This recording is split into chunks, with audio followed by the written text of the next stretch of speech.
Assalamualaikum warahmatullahi wabarakatuh. Selamat pagi anak-anak. Ketemu lagi dengan Bu Regen dalam pemadatan dan pendalaman materi. Anak-anak sudah tahu, kemarin sudah diberitahukan jadwal untuk UM kan? Dimulai nanti pada hari Sabtu. Ya. Untuk itu di sini Bu Regen mau mengingatkan kembali materi-materi yang sudah pernah kalian terima. Yang perlu kamu tahu, materi ujian itu 20% dari materi kelas 7, 30% materi kelas 8, 50% materi kelas 9. Nah, kalau materi kelas 9 insya Allah kalian masih pada ingat karena masih anget-angetnya ya. Untuk kelas 7, nah ini yang perlu saya ingatkan ya, istilahnya pemanasan biar kalian ingat kembali. Jangan lupa belajarnya, buka-buka kembali buku kelas 7 dan 8 ya. Kita mulai untuk ujian. Untuk materi kelas 7 misalnya ini besaran, satuan, nah itu sering keluar ya. Kalian masih ingat bahwa besaran dikelompokkan menjadi 2. 1 besaran pokok, 2 besaran turunan. Besaran pokok yaitu besaran yang satuannya sudah ditentukan terlebih dahulu. Ada berapa? Ada 7. 1 panjang, satuannya meter. Kemudian alat ukurnya apa untuk mengukur panjang? Bisa mistar, penggaris, roll meter ya. Kemudian yang kedua massa, satuannya kilogram, diukur dengan neraca. Ketiga waktu. Ingat, waktu jangan sampai lupa ya, satuannya sekon bukan jam. Waktu satuannya sekon. Alat ukurnya bisa jam, bisa stopwatch ya. Kemudian yang keempat kuat arus, satuannya ampere. Alat ukurnya namanya ampere meter. Kemudian suhu. Kalau yang kalian biasanya salah kaprah, suhu satuannya Celcius. Nah, itu kalau kebiasaan di sini. Tapi secara internasional suhu satuannya Kelvin. Alat ukurnya termometer. Kemudian yang keenam intensitas cahaya. Satuannya kandela. Alat ukurnya spektrofotometer. Kemudian yang ketujuh jumlah watt, satuannya mol. Nah itu kalian pelajari lagi, dibuka-buka lagi, termasuk besaran turunan, yaitu besaran yang diturunkan dari besaran pokok. Ada kecepatan, percepatan, gaya, dan seterusnya ya. Nah jadi antara besaran, satuan, alat ukur, nah itu dipelajari semuanya. Kemudian sifat-sifat watt. Ada watt kan dibagi menjadi 3 ya, padat, cair, dan gas. Sifat watt padat itu apa saja, ya cair apa saja, gas itu sifatnya apa saja ya. Contohnya kalau watt padat misalnya, gerak molekulnya terbatas, volumenya tetap, bentuknya juga tetap.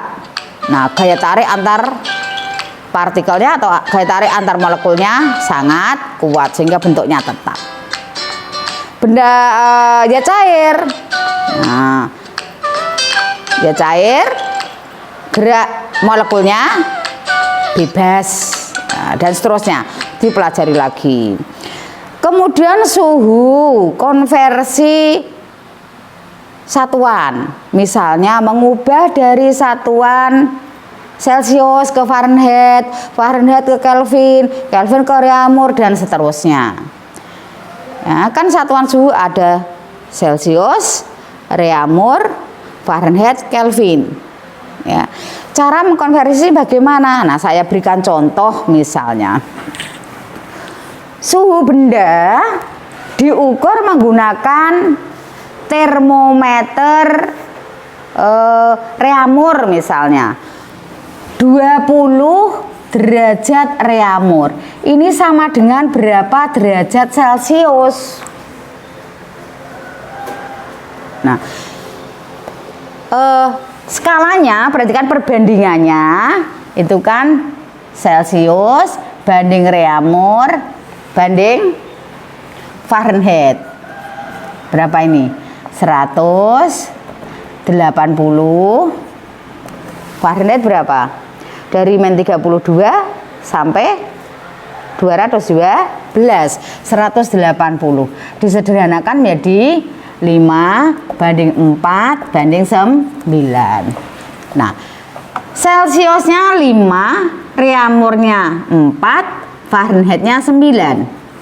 Maka kalau dari Reaumur ke Celcius, berarti nih Celciusnya dulu 20 derajat Reaumur sama dengan 5, Fahrenheitnya 4/4 kali 20, coret-coret. 20 bagi 4, 5. 5 kali 5, 25 derajat Celcius. Jadi 20 derajat Reaumur sama dengan 25 derajat Celcius. Demikian juga untuk misalnya Celcius ke Fahrenheit. Misalnya 40 derajat Celcius sama dengan berapa derajat Fahrenheit? Sama, 40 derajat Celcius sama dengan Fahrenheit 9. 9, Celciusnya 5. 9/5 kali T ditambah 32. Kenapa ditambah 32? Tidak, tetap bawahnya kan 32 derajat, ya. Ditambah 32. 9/5 kali 40 ditambah 32. Coret-coret 8. 72 ditambah 32. 104 derajat Fahrenheit.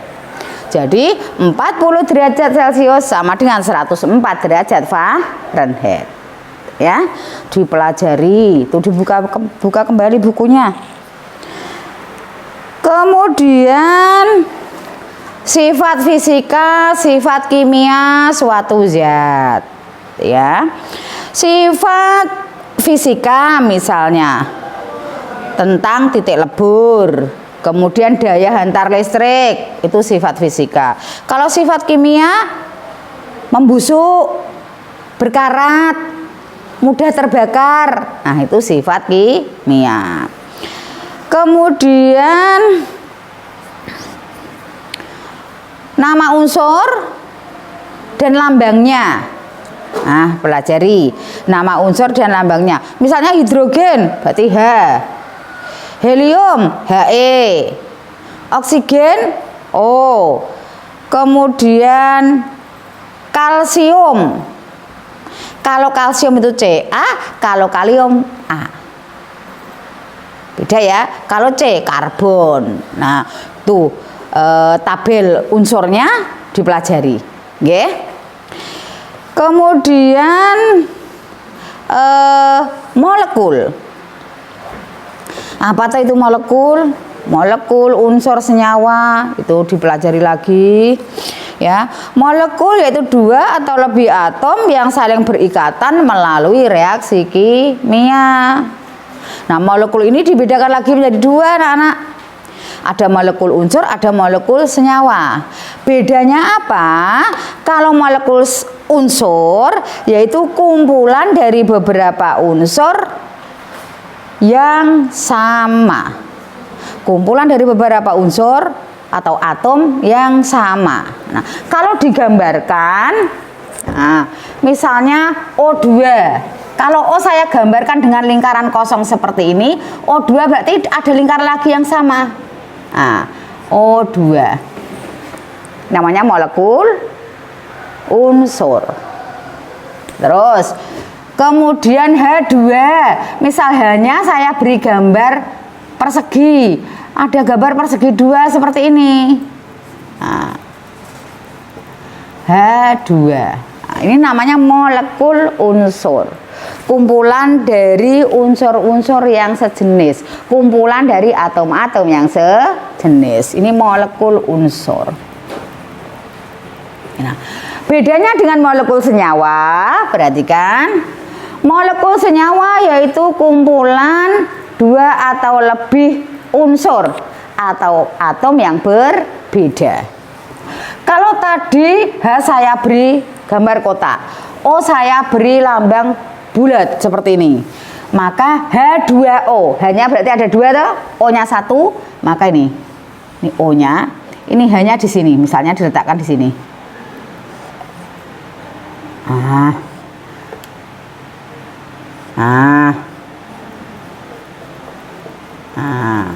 Ini H2O. Ya. O hanya ada 2. Nah, ini molekul senyawa. Ya, paham ya? Jadi kalau molekul unsur yaitu molekul atau kumpulan dari unsur-unsur yang berbeda. Kalau molekul unsur yaitu kumpulan dari unsur-unsur yang sejenis. Kalau molekul senyawa kumpulan dari unsur-unsur yang berbeda. Intinya itu, ya. Kemudian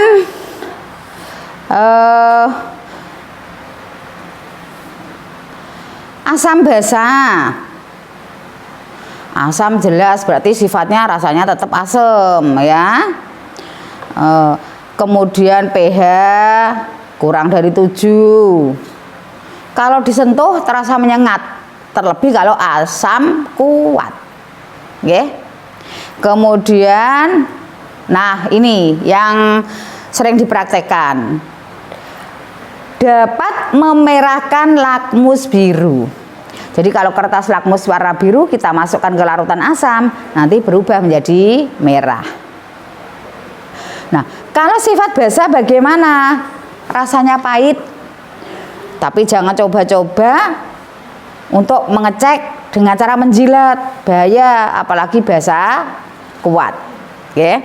Rasanya pahit, pH-nya lebih dari 7. Kemudian terasa licin di tangan. Bersifat kaustik, merusak kulit. Kemudian dapat mengemulsi lemak. Kira-kira yang dapat mengemulsikan lemak apa? Sabun. Nah, itu berarti bersifat basa. Tangan kita licin kena minyak, kita pakai sabun menjadi tidak licin. Ya.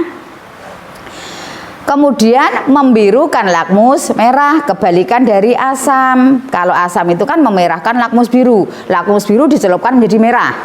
Tapi kalau basa membirukan lakmus merah. Lakmus merah kita celupkan ke larutan basa, berubah menjadi biru. Ya. Kemudian kalor anak-anak, kalian masih ingat kalor?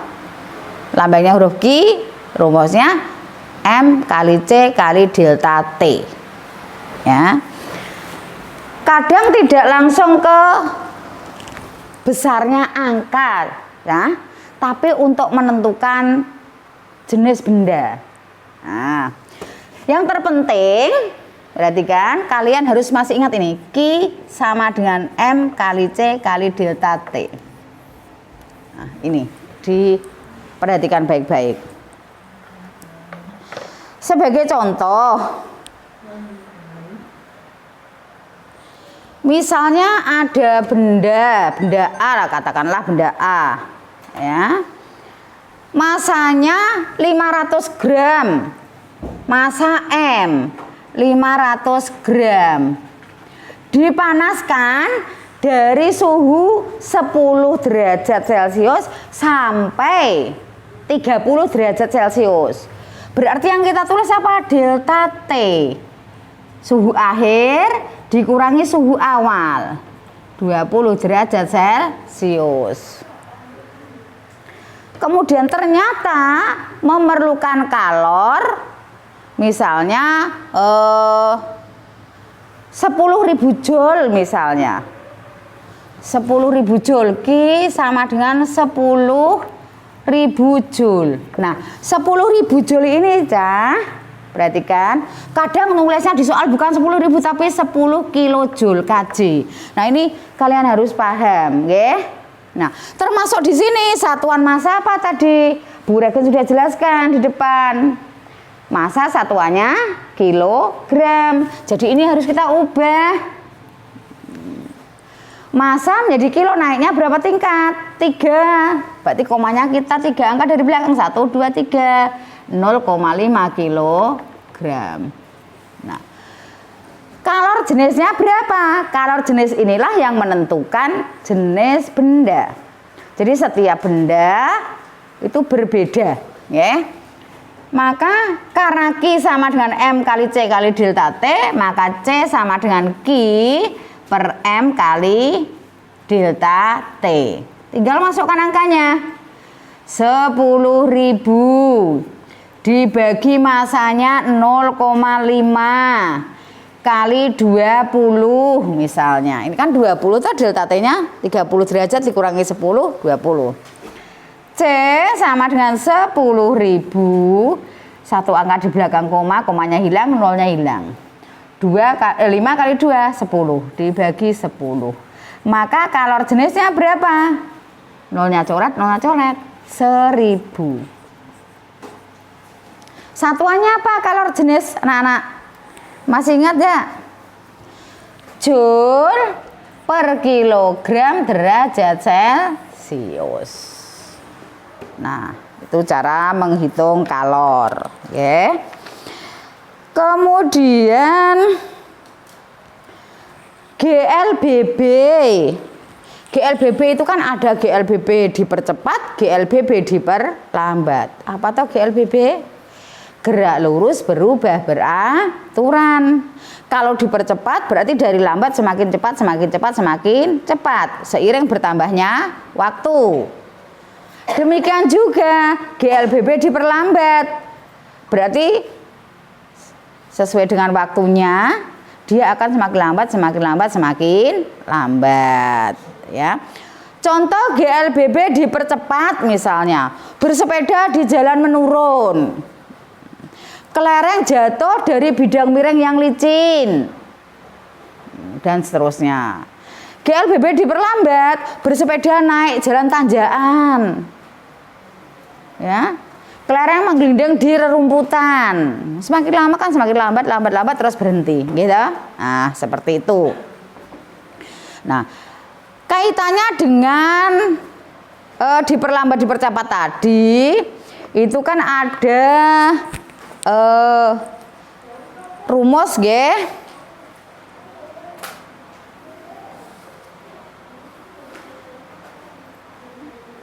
Kita lihat kecepatannya. Kecepatan itu apa tahu? V, ya. V sama dengan S per T. Saya ulangi.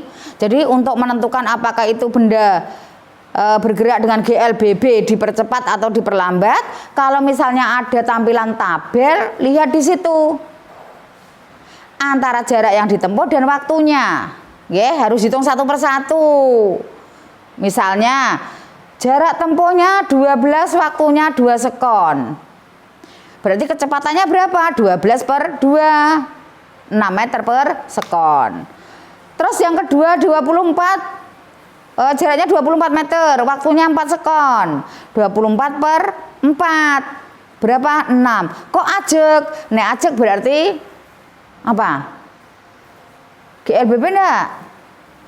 Tidak, GLB. Gerak lurus beraturan. Nah, kalau contoh GLBB bagaimana, Bu? Misalnya ada tabel, ya. Di situ waktunya jaraknya 10 meter.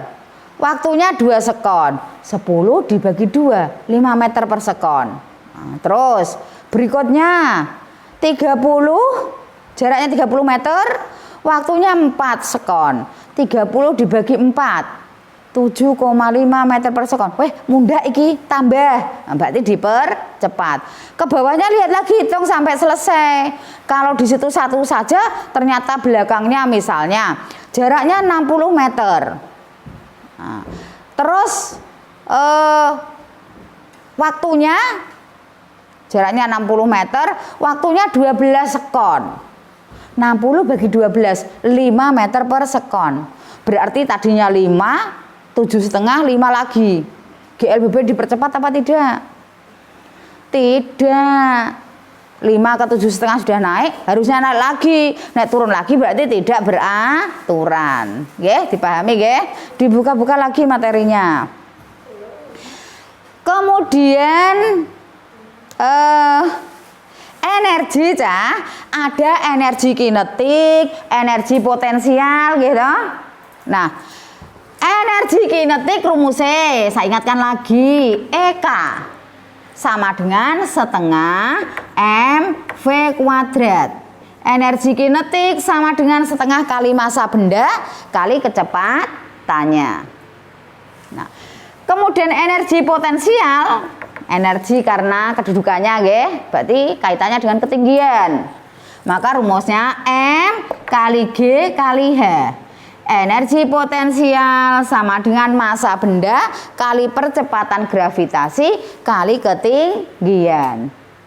Nah, yang perlu kalian catat, ketika benda ini jatuh ke bawah tepat sampai di tanah, perhatikan, tepat sampai di tanah, ini energi kinetik besarnya sama dengan energi potensial.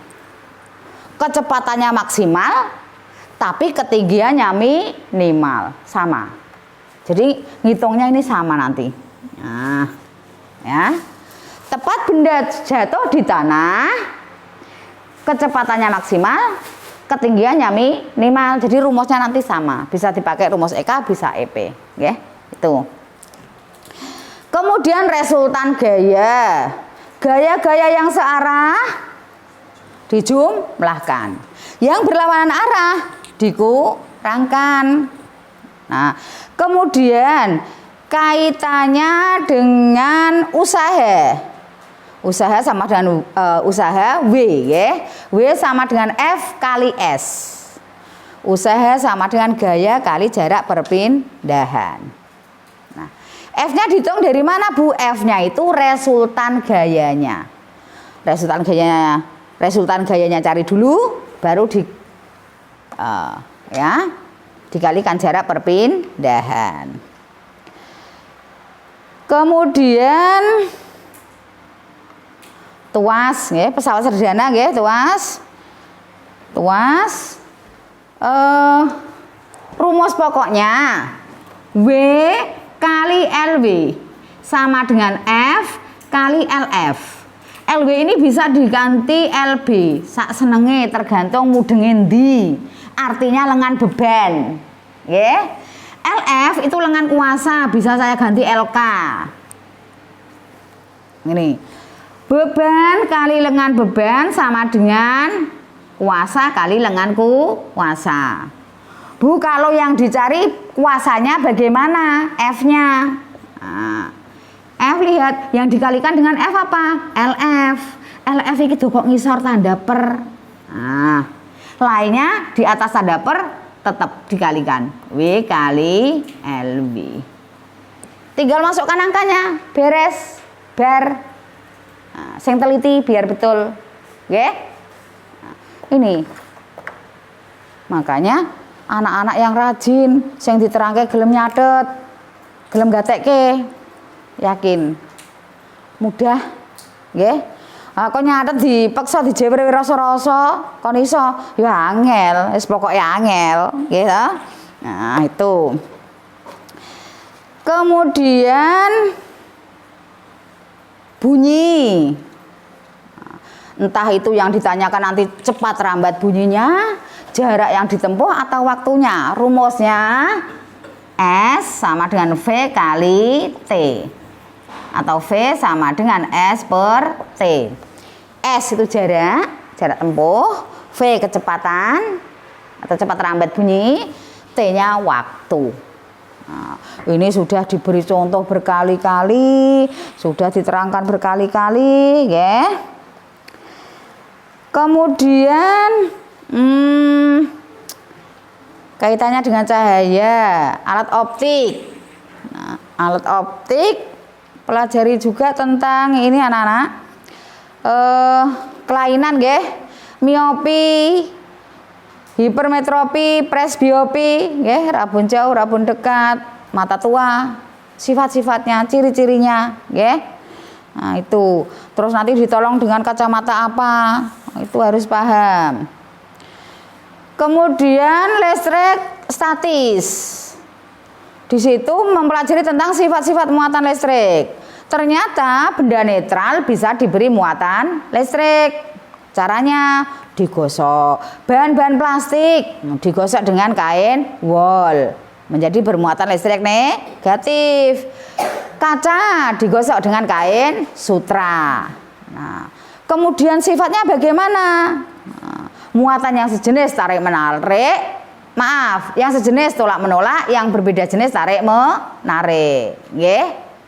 Negatif dengan positif tarik menarik, negatif dengan negatif tolak menolak. Jadi kalau misalnya penggaris plastik kita gosok dengan kain bol, penggaris plastiknya bermuatan negatif. Kaca kita gosok dengan kain sutra, kacanya bermuatan positif. Kita dekatkan, apa yang terjadi interaksinya? Tarik menarik alias menempel. Nggih. Nah, kalau penggaris plastik kita dekatkan dengan penggaris plastik, tolak menolak karena sejenis, sama-sama negatif. Kemudian rangkaian listrik sederhana. Nah, sederhana. Ini biasanya kaitannya dengan hambatan listrik anak-anak. Nah, kaitannya dengan hambatan listrik, ya. Ada rangkaian. Sing garisnya tegak panjang kutub positif, sing pendek negatif. Ono sing gambare ongkek-ongkek ini. Iki simbol hambatan. Misalnya di sini tertulis 2 ohm, di sini 2 ohm, di sini ada misalnya 20 volt misalnya saja. Nah, arus yang mengalir berapa besarnya? Karena R-nya ini seri, kan tinggal kita tambah. Ya, 2 tambah 2, 4.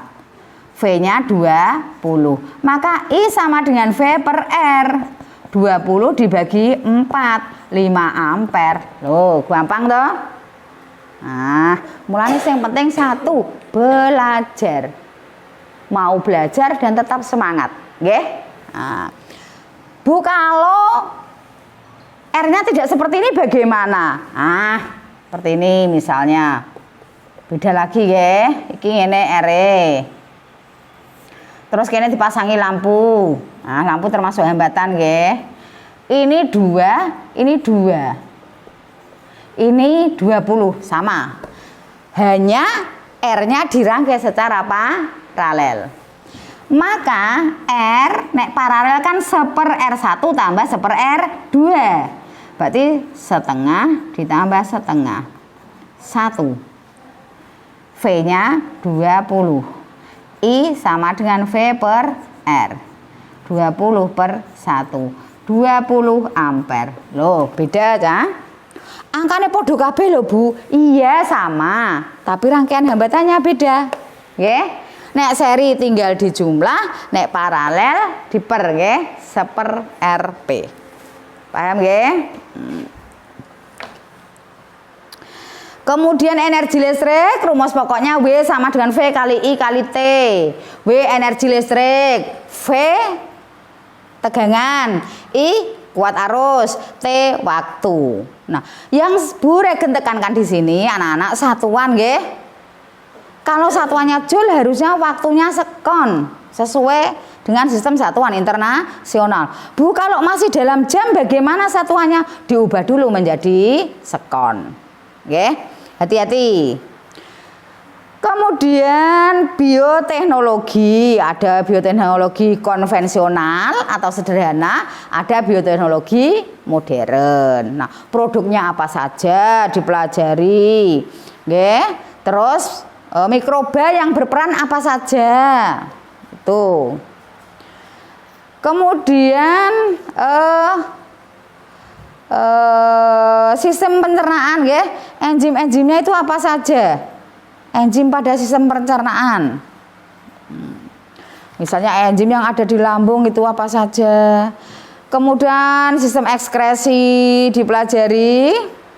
Proses-proses yang terjadi pada organ-organ ekskresi. Misalnya pada ginjal itu terjadi proses apa? Ginjal itu sendiri terdiri dari beberapa bagian. Misalnya badan Malpighi yang ada glomerulus dan sympebomennya. Untuk apa? Untuk nyaring darah. Ya, untuk menyaring darah atau filtrasi.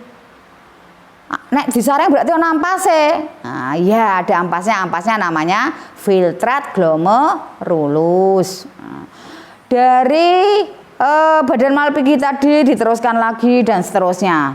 Ya, gambar-gambarnya dilihat. Kemudian sistem reproduksi, organ reproduksi dilihat namanya, fungsinya. Nah, organ reproduksi misalnya pada pria ada testis, epididymis, vas deferens, penis dan lain-lain. Pada wanita ada serviks, rahim atau uterus, kemudian tuba falopi atau oviduk, ya. Ada ovarium. Nah, itu letaknya kalau pada gambar itu yang mana? Fungsinya apa? Nah, ya, dipelajari betul-betul dipelajari. Kemudian perbanyakan tanaman, kemudian yang sering kalian kesulitan ini anak-anak padahal mudah ya, gelombang. Gelombang yang sering keluar itu gelombang transversal. Gelombang yang arah getarannya tegak lurus dengan arah rambatannya. Hati-hati, kembali lagi Bu Regen ingatkan berkali-kali. Satuan nggih, kalau belum sesuai harus disesuaikan. Nah, itu.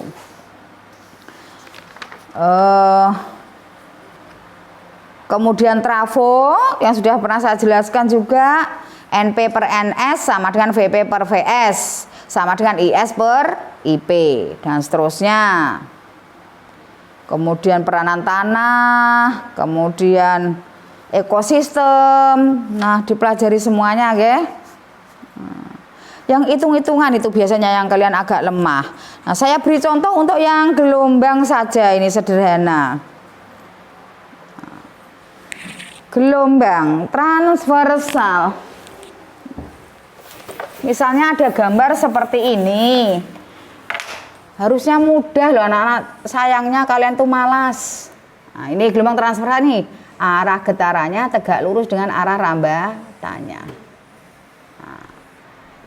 Nah, ini gelombang transversal ini terdiri dari dua gelombang. Ingat, satu gelombang terdiri dari satu bukit dan satu lembah. Ki siji, lorone kene, nggih ta? Nah, kalau dari ujung sini ke ujung sini, iki jenenge panjang seluruh gelombang. Nah, iki tekan kene tok, tekan satu gelombang, ini panjang gelombang atau lambda. Nah, panjang seluruh gelombang S. Terus sini T. Nah, misalnya di sini saya beri waktu berapa ini? Di sini 4 meter misalnya. Di sini 2 sekon. Pol sini 2 sekon. Oke. Cepat rambat gelombangnya berapa? V sama dengan S per T. S-nya 4 meter. Waktunya 2 sekon. 4 per 2. Berapa? 2 nggih? 2 meter per sekon. Nah, kadang anak-anak nek bocah pinter sih gampang-gampang wae, nggih. Sing burung pati pinter dan sing ora pinter. Nah, perhatikan baik-baik nggih. 2 meter per sekon ini bisa ditulis ini loh anak-anak. 200 cm per sekon. Nggih.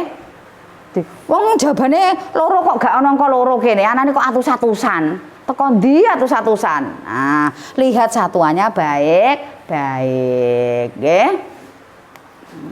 Kemudian gambar atom yang diarani proton itu yang mana, neutron yang mana, elektron yang mana. Nah, terus hitung-hitungan menghitung energi listrik.